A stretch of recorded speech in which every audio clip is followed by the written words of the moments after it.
चाहे स्टडी ले लो, चाहे कोई भी परफॉर्मिंग आर्ट का करियर ले लो, चाहे तुम्हारी ड्राइंग ले लो, चाहे तुम्हारा परफॉर्मिंग आर्ट का, चाहे जो आपका सिंगिंग ले लो, डांसिंग ले लो। जब भी कभी कोई फेस्टिवल होता था 15 अगस्त या 26 जनवरी, तो सबसे पहले लड़कों में अगर कोई खड़ा होता था वो विशाल कुमार था। तो आपकी सबसे ज्यादा आप किस में आगे हैं, किस में माहिर हैं सबसे ज्यादा आप? वैसे जो आपको लगता हो कि इसमें हम 100% है, इसमें तो मेरे सामने कोई है ही नहीं। देखो रोहित भाई, अभी तक सच बताऊं, मैं आपको दिल से बताऊंगा, मैं किसी चीज में माहिर नहीं हूं और किसी चीज में पीछे नहीं। अच्छा। ये मेरी क्वालिटी है। ना तो मैं किसी से परफेक्ट हूं, ना किसी से मैं पीछे हूं। हाँ, वो चीज अगर मेरे सामने आ जाती है तो उसमें मैं अपना कभी पूरा 100% देता हूँ और वो चीज मुझे कुछ ना कुछ मुझे देकर ही जाती है। चाहे वो हमारी डांसिंग हो, चाहे वो सिंगिंग हो, चाहे वो पेंटिंग हो, चाहे वो किसी प्रकार का स्पोर्ट्स गेम हो। तो आपने अभी तक कोई सा स्टेट गेम अभी खेला है आपने?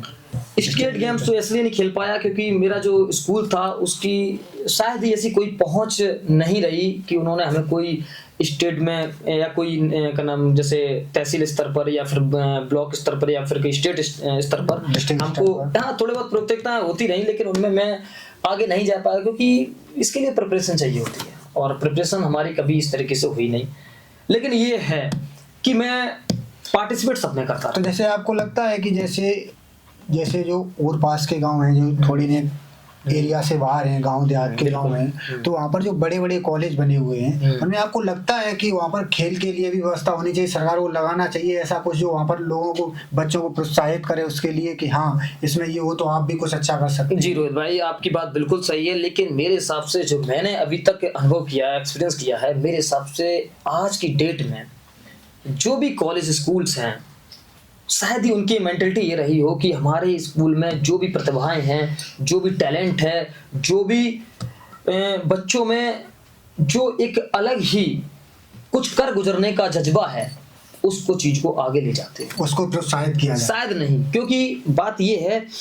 कि आजकल इंटेंशन प्राइवेट कॉलेज का या प्राइवेट स्कूल का ये हो चुका है कि सब लोग अपनी इकोनॉमिक्स या फिर अपनी आर्थिक स्थिति मजबूत करना चाहते हैं। सबको पैसे के मत हो, बस ये है कि बच्चों के अंदर जो टैलेंट होता है उसको कोई नहीं निखारता है।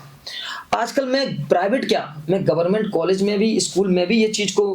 ध्यान में रख के बोल रहा हूँ कि बड़े बड़े गवर्नमेंट कॉलेज भी इस चीज को आगे नहीं ले जा रहे। तभी आज की डेट में हमारा जो देश भारत है, आज भी ओलंपिक या किसी भी नेशनल गेम्स में या कोई भी स्पोर्ट्स से रिलेटेड कोई भी कंपटीशन एग्जाम्स होता है, उसमें हमारे जो स्पोर्ट्स से जो एथलीट्स हैं वो अच्छा प्रदर्शन नहीं कर पाते। ओलंपिक हमने देखा था कि अभी रियो ओलंपिक क्या हुए थे, ये तुम्हारे टोक्यो ओलंपिक हुए थे, जो कुछ भी हुए थे,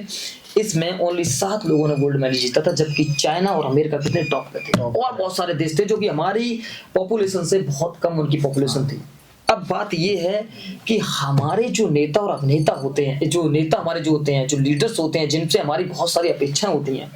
बात ये है कि उनका कभी भी ये टारगेट नहीं रहा है या कोई भी इस तरीके का अपने अंदर भाव नहीं रहा है कि हमारा देश के जो बच्चे नौजवान हैं जो आगे चल के एक फॉरेन स्तर पर, एक इंटरनेशनल स्तर पर अपना टैलेंट और अपना जज्बा और अपना परचम लहरा